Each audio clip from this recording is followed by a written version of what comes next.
Yeah, going with the flow, absolutely amazing. Like, it's so amazing to hear Romana, and that's why it would have been useful to have an exchange. But I think it would have been useful to have an exchange before you got pregnant. Yeah, way before. Because you took a long time though to tell us. Because you got pregnant after. Yeah. Yeah, I got pregnant. So you were about 6 months when I fell. Yeah. Pregnant.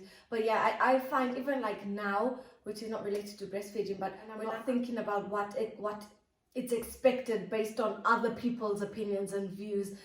Or even your own, because I've created that for me, because I was like, this is my ideal version. That's what I want for him. That's what I want for my baby. So you're not really in the moment, and you're not exactly like reading the situation now, because if you think of how you've been brought up, if you're kind of doing okay, then you know some of that will be instilled in you, and also what you learn on your motherhood journey, and also what you learn from your children, because you know it's not gonna, as you know Sasha said, it's not one size fits all, and you just in that moment see what they need right there and then. Are they crying? Do they need a nappy? Do they need to be changed? Do maybe they just want to cuddle, instead of like, oh, this, like just like having set things that you know.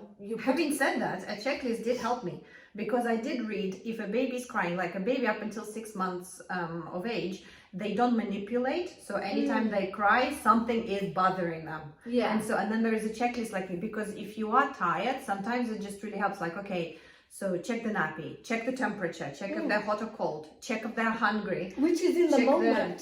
So you're just in that moment. It could be in the moment, but it's like sometimes you could miss something. Like you could miss, you know, like one of those, you think like, okay, let him just cry out. Of course, I never did that. I never let him cry out at all. Like I knew that for me, that was immediately, I needed to find the reason why. That's what made it hard for you as well. Because you really, anytime he cried, you were like really analyzing and reading up, like, why is he crying? And you wanted to know why, even after he had stopped crying, why did he cry that time? So I think that was like a lot of extra stuff on your mind, as well as everything else that was going on. Why do I do this to myself?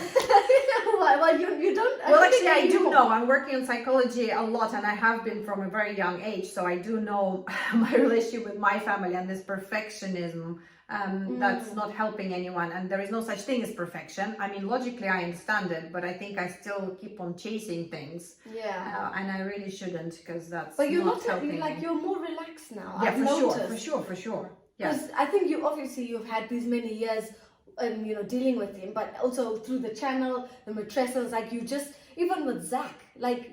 Absolutely amazing. It's a completely different experience. Different. She's like a second mom to Zach. Like how she was with Gregory, she probably didn't have, because she was so in her head. Yeah, I wasn't even like that with Gregory. So now when I see you with Zach, like even the first time when you're interacting and you're just like, just coming out of yourself, and it just seems so natural. It's like that, those motherly instincts. It seems even like, weird for me. It's like it's a different person. It's like I'm watching myself from the outside. Like, what? She's playing with a baby? What? She's not having a chat about the meaning of life.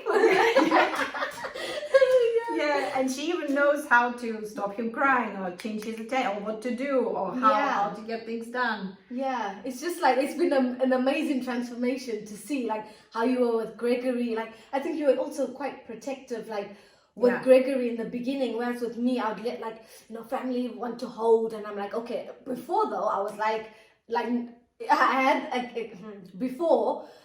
When I was pregnant, I was like, no one's gonna just take my baby. I don't know, I had this thing in my head, like someone wanted to take my baby. So when the baby actually came, it was a complete change. Like this baby gave me so much love, so much joy, and this complete feeling that I wanted others to experience this love and wholeness. Like it was, yet before, I was like, I don't want anyone holding the baby, and this was before the baby even came. And then when the baby came, I was like, oh yeah, cuddle. Like it was just like, go on, have a feel.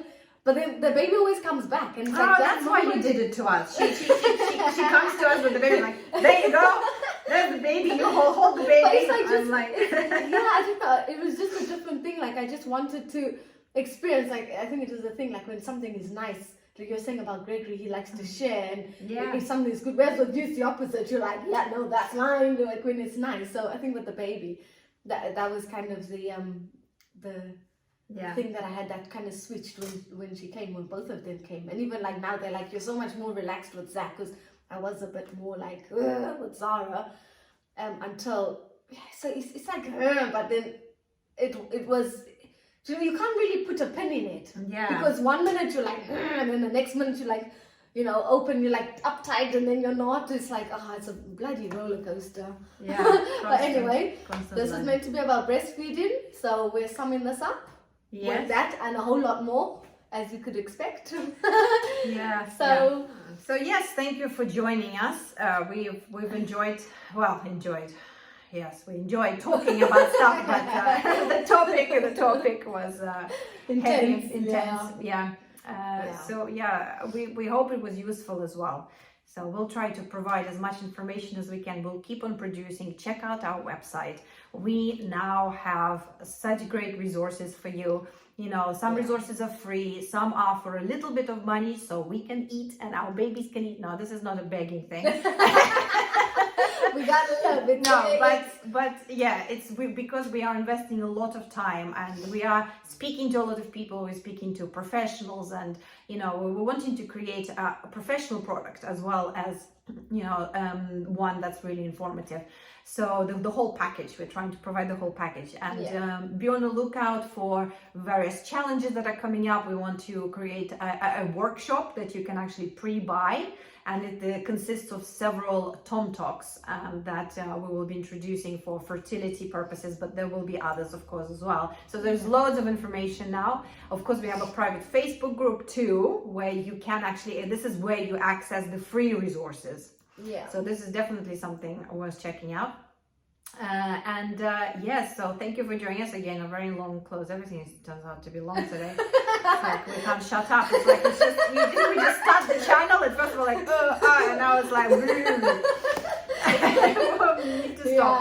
Yeah, and once we get going, it's like diarrhea, running mouth syndrome. Oh God. Absolutely. Yeah. So this is absolutely a summary now. Yeah. Bye. We're done. Yeah, we're very done. And we'll see you soon. See you soon. Yeah. Bye. Like and subscribe and yes, that. Yes, we need that. Please like and subscribe. And comment. Like, let's hear what you got to say. Yeah, I mean, let's we're have a done conversation. now. Yeah. Toodles. Yeah. Okay. Bye. Bye.